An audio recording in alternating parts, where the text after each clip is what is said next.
بسم اللہ الرحمن الرحیم۔ تمام سامعین کو السلام علیکم۔ آج کا ہمارا مین ٹاپک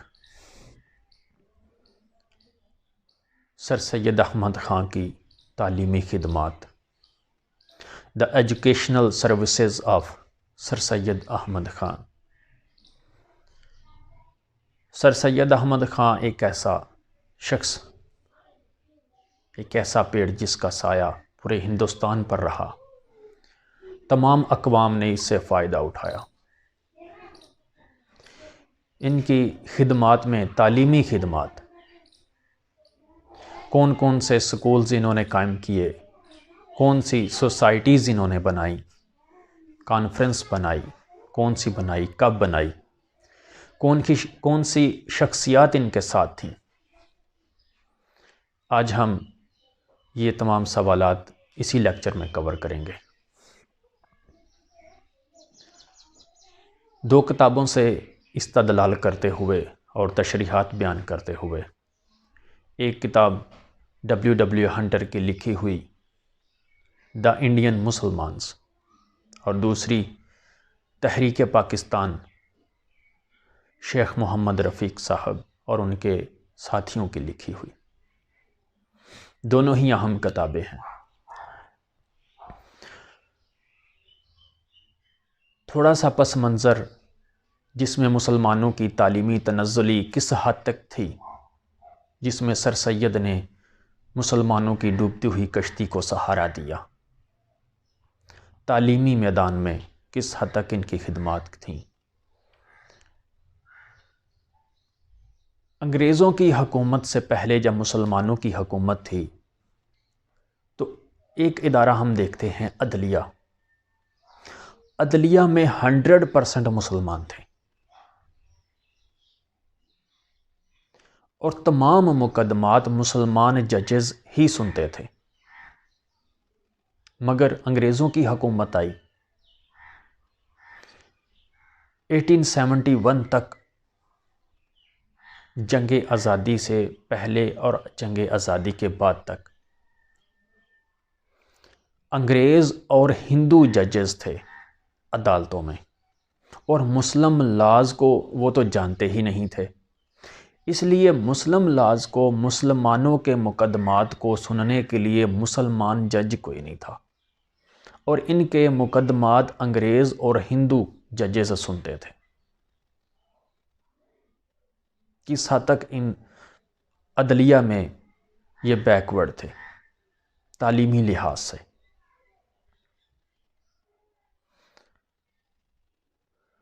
اس کے بعد ایک اور تجزیہ کرتے ہوئے ڈبلیو ہنٹر ہمیں بتاتے ہیں کہ بنگال کی صورتحال کو وہ واضح کرتے ہیں کہ انگریز حکومت سے پہلے جب مسلم حکومت تھی، تب بنگال میں ایک امیر گھرانے کو غریب ہونا قریب ناممکن تھا، مگر اب انگریزوں کی حکومت میں بنگال میں ایک کسی بھی مسلمان گھرانے کو امیر ہونا ناممکن ہے۔ یہ تجزیہ مسلمانوں کے بارے میں۔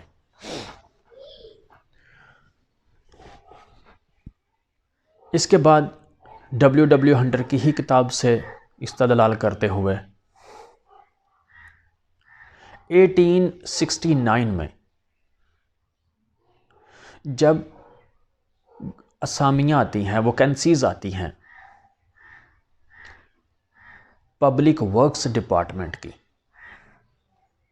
تو اس میں 50 ویکنسیز تھیں اور صرف ایک مسلمان کے حصے آئی، بقایا سب ہندوؤں کو دی گئی۔ اس کے علاوہ گورنمنٹ اسسٹنٹ انجینئرز کی ویکنسیز آئی، یہ 14 ویکنسیز تھیں جن میں ایک بھی مسلمان کے حصے نہ آئی۔ اکاؤنٹس ڈپارٹمنٹ کی طرف دیکھتے ہیں تو اس میں 50 ویکنسیز آئیں تو اس میں بھی ایک بھی مسلمان نہ تھا۔ یہ وہ حالت زار تھی، تعلیمی تنزلی تھی مسلمانوں کی۔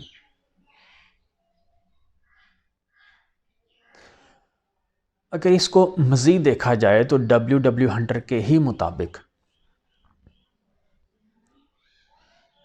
جب ویکنسیز شائع ہوتی، ان کا اعلان ہوتا، ایڈورٹیزمنٹ ہوتی، تو یہ وضاحت کر دی جاتی کہ مسلمان اہل نہیں ہیں یا مسلمانوں کو درخواست دینے کی، اپلیکیشن دینے کی ضرورت نہیں ہے ویکنسیز کے لیے۔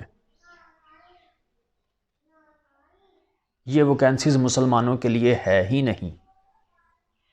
اگر ایسا ہوتا بھی، اپلیکیشن ہو بھی جاتی، مسلمان امتحان پاس کر بھی لیتے، تو جو انٹرویو لینے والے تھے وہ ہی آمادہ نہ ہوتے۔ یہ وہ صورتحال تھی، تعلیمی صورتحال ایسی تھی جس میں سر سید احمد خان نے مسلمانوں کی ڈوبتی ہوئی کشتی کو سہارا دیا، اور 1857 کی جنگ آزادی کے بعد مسلمانوں کا کس حد تک ساتھ دیا اور کون کون سے سکولز، کالج بنائے۔ اس میں 1859 میں جب یہ مراد آباد میں صدر صدور تھے تو انہوں نے ایک مراد آباد میں فارسی سکول بنایا، فارسی سکول اسٹیبلش کیا، جس میں فارسی کے ساتھ ساتھ انگلش بھی پڑھائی جاتی تھی۔ مگر اس کے ساتھ ہی آپ کا تبادلہ 1862 میں غازی پور میں ہو جاتا ہے، تو آپ مراد آباد کے جو سکول کے طالب علم تھے ان کو آپ داخل کروا دیتے، انہوں نے داخل کروا دیا ایک سرکاری سکول میں۔ تو 1862 میں جب آپ غازی پور میں منتقل ہوتے ہیں تو وہاں پر آپ ایک سکول بناتے ہیں غازی پور میں۔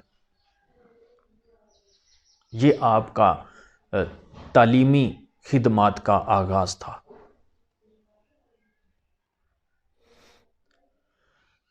اس کے بعد یہ 2 سکول ہی کافی نہ تھے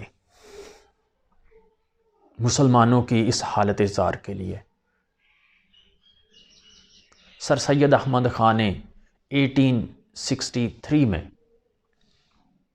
ایک اور سائنٹیفک سوسائٹی اسٹیبلش کی۔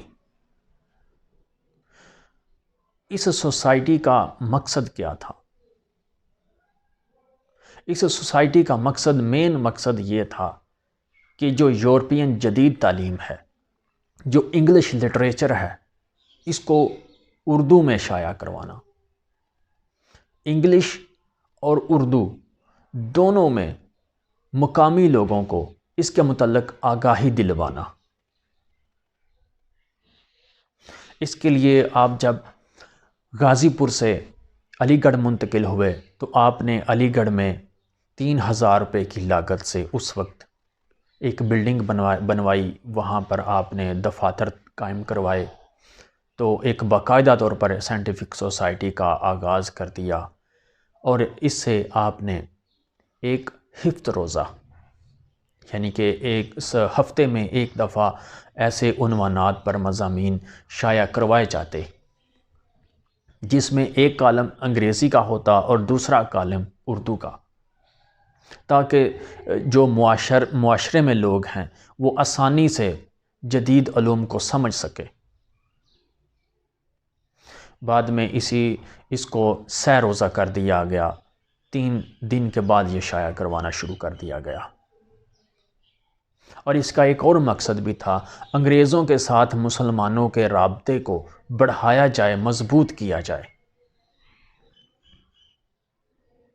اس لیے آپ نے سائنٹیفک سوسائٹی کے ایک سرپرست وائسرائے ڈیوک آف آرگائل کو منتخب کیا، مقرر کر دیا، اور پنجاب اور سرحد کے لیفٹیننٹ گورنر کو اس کا نائب سرپرست بنا دیا۔ اس میں ایک ہندو راجہ جے کشن داس نے بھی سر سید احمد خان کا ساتھ دیا، اور اس سوسائٹی نے تب تک کام کیا جب تک علی گڑھ انسٹیٹیوٹ گزٹ نے اس کی جگہ نہ لے لی۔ Establishment of Mohammedan Anglo Oriental high school Aligarh. آپ 1870 میں لندن سے واپس آئے اور مسلمانوں کی تعلیمی ترقی کے لیے، ان کو تعلیمی تنزلی سے نکالنے کے لیے ایک کمیٹی بنائی، کمیٹی خواستگار ترقی تعلیم مسلمانان۔ اس سے ایک منصوبہ بنایا کالج بنانے کا۔ اس کے لیے ایک فنڈ کمیٹی بنائی گئی، محمدن کالج فنڈ کمیٹی۔ اس کی ذمہ داری یہ تھی کہ کالج بنانے کے لیے فنڈ اکٹھا کرنا۔ اس کو کافی کامیابی ہوئی، اور وائسرائے لارڈ نارتھ بروک نے 10,000 روپے اپنی جیب سے اس اسکول کے لیے اس کمیٹی کو دیے، اور بھی کافی فنڈ اکٹھا ہوا تو اسکول بنا دیا گیا 1875 میں۔ اس کا افتتاح مولوی سمیع اللہ کے زیر انتظام کیا گیا۔ بعد میں سر ولیم میور 1875 کو علی گڑھ میں آئے تو انہوں نے مولوی سمیع اللہ کی جو انتظامی صلاحیتیں تھیں ان کی تعریف کی۔ Establishment of Mohammedan Anglo Oriental college Aligarh 1877۔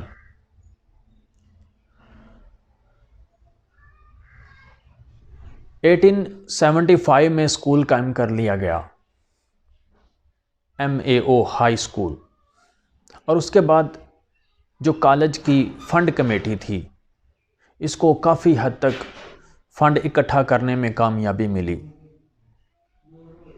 اس میں نظام حیدرآباد نے 90,000 روپے دیے اور 6,000 روپے سالانہ دینے کا وعدہ کیا۔ مہاراجہ پٹیالہ نے 58,000 58,000 روپے دیے۔ نواب رامپور نے بھی کثیر رقم عطا کی۔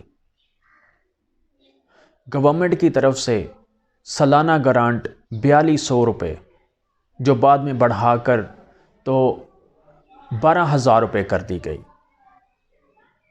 اتنی کثیر رقم اکٹھی ہو گئی تھی جس سے کالج تعمیر کیا جا سکے، کالج کا افتتاح کیا جا سکے۔ 74 ایکڑ زمین قلعہ اور شہر کے درمیان مل گئی تھی، یعنی کہ سازگار زمین مل گئی تھی جس سے کالج بنایا جا سکے، قائم کیا جا سکے۔ 1876 میں سر سید احمد خان بھی سرکاری جاب سے ریٹائر ہو چکے تھے، اور انہوں نے مکمل طور پر علی گڑھ کو اپنے آپ کو مکمل طور پر علی گڑھ کے لیے وقف کر دیا۔ دن رات محنت کے بعد وائسرائے لارڈ لیٹن 1877 میں محمدن اینگلو اورینٹل کالج علی گڑھ کا افتتاح کرتے ہیں۔ ایک اور اہم قدم، محمدن ایجوکیشنل کانفرنس۔ یہ ایسی آل انڈیا ایجوکیشنل کانفرنس تھی جو 1886 میں قائم کی گئی،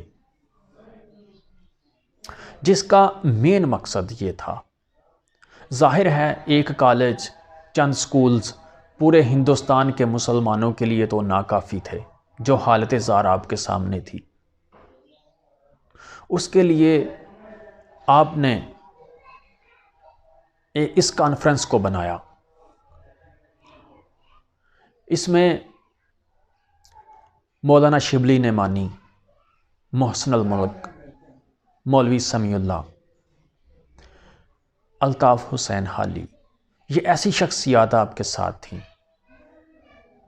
جو پورے ہندوستان میں مختلف علاقوں میں مسلمز کانفرنس کرتیں اور مسلمانوں کو ان کی تعلیم کی اہمیت سے آگاہ کرتیں،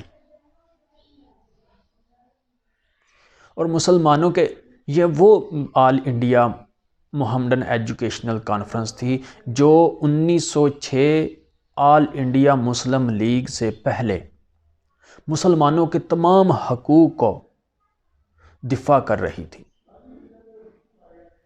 مسلمانوں کو بتا رہی تھی، مسلمانوں کو آگاہی دے رہی تھی، اور یہ بڑی حد تک کامیاب بھی ہوئی۔